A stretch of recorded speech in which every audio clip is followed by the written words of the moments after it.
Well, that's exciting. Apparently, once you're in, you don't come back out. I didn't make a door handle from the inside. That's a pretty small hole. What do you think? Will I make it?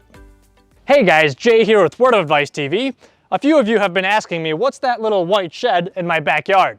So, let me show you. So this right here is my brand new chicken coop.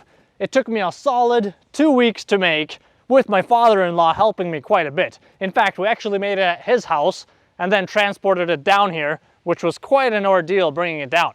But it's finally here, finally made it. I made the fence myself, and as I'm doing a little walkthrough of the chicken coop and everything here, if you see any flaws, bear with me. This is my first time making a chicken coop. I'm by no means an expert. Hopefully, maybe if some of you wanted to make a chicken coop at some time, you can get some ideas from this. Or if you already have a chicken coop of your own, if you see anything that I could have done differently, or maybe something else that I could add to my chicken coop to make it better, please do let me know in the comments below. So let's start with the chicken coop. We got a solar powered light right here, which is pretty cool.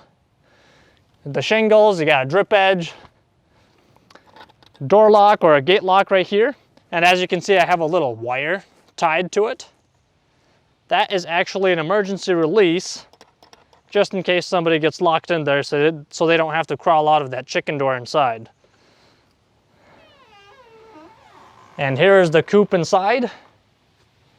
And this used to look really nice and pretty, but the chickens quickly started on the remodeling and made it to their own liking, which is pretty much a mess. On the bottom here, this used to be just all a bunch of wood pellets.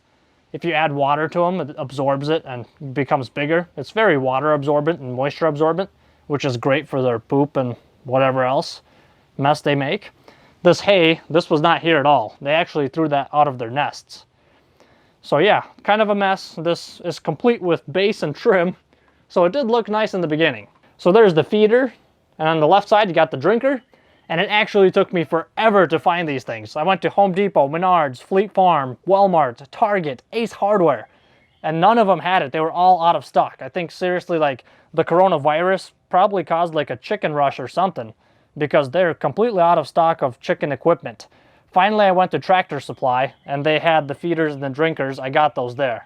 I probably could have got them cheaper on Amazon, but I wanted to get them the same day. So that's the coop. You got a little ladder. They can climb up to their little perching sticks. They sit up there during the night. I got a window put in, so there's more light for the chickens. Apparently, when it's light, they produce eggs better. And then on the left side, we got the nests. Got a little stand for them to walk on so they don't have to jump in there. And we can take a better look at them from the outside as well. And then in the back of the wall, there's a vent that I put in. That's just to allow the fresh air to come in.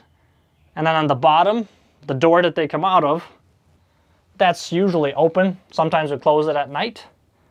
But with that open, the air is actually circulating pretty much all the time. So it doesn't smell too bad in here, and it doesn't get too hot in here. And all the walls are insulated as well. I insulated all the walls, so even in the winter, they should be just fine here. I also put in a simple hanger, just in case you need a third hand, or maybe hang an axe, just for egg production motivation. Then over here, this is the emergency release.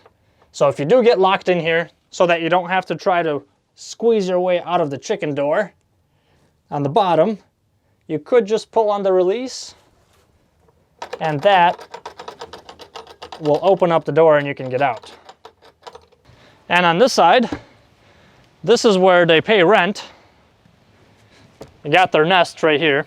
I got 4 of them, and you put hay in here. This is where they lay their eggs, or optimally where they're supposed to lay their eggs. But they've been throwing this hay out like crazy, which is why I added these little pieces of wood on the end here. Now they don't throw out as nearly as much hay as they used to. So actually, they still threw some out, so I can actually add some. Just like that. And they make them nice and round wherever they sit. They lay anywhere from 1 to 3 eggs a day. We only have 4 chickens at this point. We plan on getting maybe 2 or 3 more, and that should be enough for us. We're not going to be doing like a farm or anything where we're going to have a ton of eggs every day to sell them. just enough for ourselves so that we rarely ever have to buy eggs in the store. And the nesting box has a seal right here, just as an insulation so cold air is not sneaking by. And we actually have one egg right here. Very nice. It's going to be delicious, I tell you. And on the bottom of the shed, I did a 1/2-inch mesh net, or a wired fence, whatever you call it. I think it's called hardwire cloth, actually. But it's actually 2 feet long, so it goes like this, and then I covered it with dirt, but it goes out all the way up to here. This is to prevent any critters from digging under it, and inside the cage it's to prevent the chickens from going underneath the shed as well. And I do have it raised up on blocks, and it is leveled out. So let's go inside the chicken area here, check out what we got in here. This chicken wire net that I have all the way around, this has got to be at least 2,000 staples in here. It took forever to staple all of this in. If you're ever thinking of making a chicken coop of your own with a fence like this, keep in mind this is not a quick project. It will take you a long time to make. I had a big gap on the bottom of the door. The door wasn't really opening, so I put this piece of wood in there. And then even though I had the wood in there and I raised the door, still when you open it up, see how I dug out a hole right there? The door still only opens up to here. I didn't want to dig out further, but this is far enough. So that's the door. I got stoppers right here, so you can't crank the door out to the opposite side and accidentally break it. My son likes to terrorize doors, so I thought I'd put that in there. I got another drinker outside, and until I got the drinker, I just had water in little pails like this because I couldn't find these things in any stores. So I got one inside and one outside. Here's the fence from the inside. I got 3 horizontal 2x4s so I could staple the chicken wire fence to it. I tried my best to level the posts, and I have them all, they're all 8-foot posts, and they're all buried 2 feet inside. I have them cemented, so hopefully they won't be moving around. So there's that.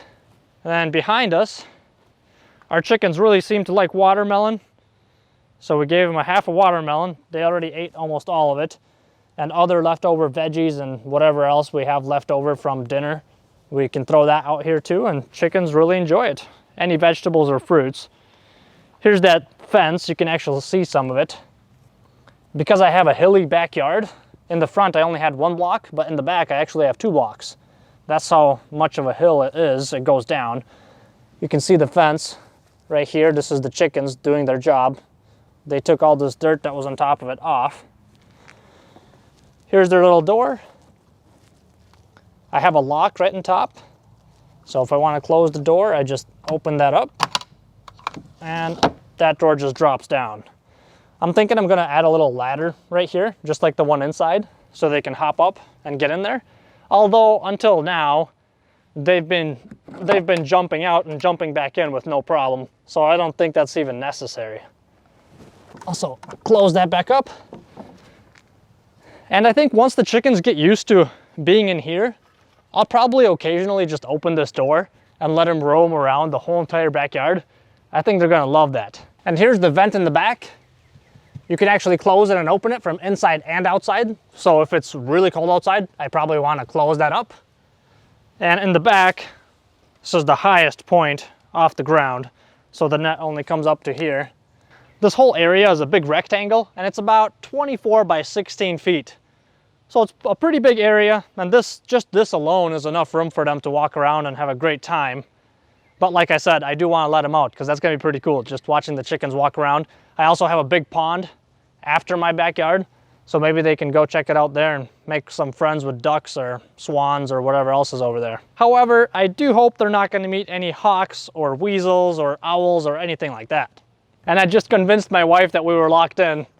She was pretty unhappy about that we're going to have to crawl through there. Actually, she was just going to make me jump over the fence and open it up. But just for that reason, I actually cut out a little thing right here, handle shape. I mean, I keep it in place so it looks like there's no cuts here, but you can bend it back and reach out there and open that lock. Another emergency release, just like the one in the chicken coop. And then you can fold this back And it's pretty undercover. Well guys, and that was my chicken coop. I hope you enjoyed this video. Thank you so much for watching. If you have any suggestions or anything that you want to point out, please let me know in the comments below. And in the meantime, I'm gonna go enjoy an egg sandwich. Thanks for watching, and I'll see you next time. And if you're still here and not in the comment section below, why did the chicken cross the road? Because it was free range. However, why did the flamingo not cross the road? Because it's not a chicken.